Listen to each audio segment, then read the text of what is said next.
خويا ولا اختي، انا اللي وريتك شي حاجه راه غير باش تستافد، انا راه ما كنبيع ما كنشري. شحال من واحد قال لي لا ما يمكنش جوج تفاحات خرجوا هذاك الشيء كامل ديال العصير. لاباراي ها هي، حيت كنت قطعت الفيديو، ولا كنت قطعت الفيديو راه غير على الصداع وباش ما نطولوش عليكم. دابا التفاحه ها هي غادي نقسمها قدامكم، ها هما نديروا 4 طروفق بسم الله.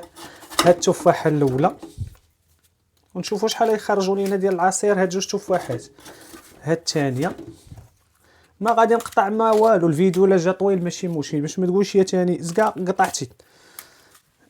ها سير على الله صافي، ونخليو الماكينه دير خدمتها على بركه الله.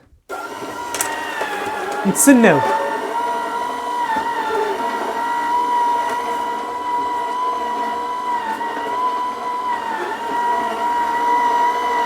ها العصير بدا يوجد.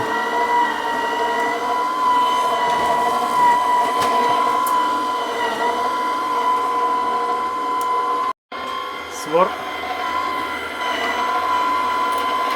تا صحيب، ها هي بدات كتعزل هذاك الشيء بوحدو، وهنا كتخرج لينا العصير. ها هي باركه كطحن. لان شحال من واحد قال لي قطعتي الفيديو ولا ما يمكنش ما يمكنش. لا قطعت الفيديو قلت لك باش ما نطولوش عليك. الا في واحد لوبسيون الا لقيتي هذاك الشيء وحل كترجع باللورانيه فوالا، من بعد كديمار. والكاس اللي عمرت هو هذا جبت بحالو. ها هما جوج تفاحات، شوف معايا بسم الله.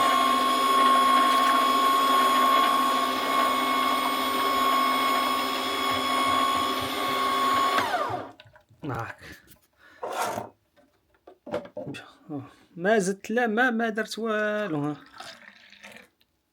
نفس الكاس اللي وريتك هذاك النهار. شوف معايا كي كيخرج بسم الله الرحمن الرحيم. يا سلام. المهم الفيديو اللي قبل، المهم تهبط شويه غادي تلقى هاد الماكينه دويت عليها وقلت منين شريتها وكلشي. علاش عاودت الفيديو؟ لانه شحال من واحد صحابني كذبت عليه، زدت الماء، درت شي حوايج ما كندير لا ما لا والو. تبارك الله التفاح راه كيكون فيه الماء، وجربوا حتى بالخيز والجزر وشوفوا تبارك الله شحال ديال الماء كيخرج من هذا الشيء، غير ما كيبانش لينا حنايا. اللي في امان الله، الله يحفظكم. تهلا.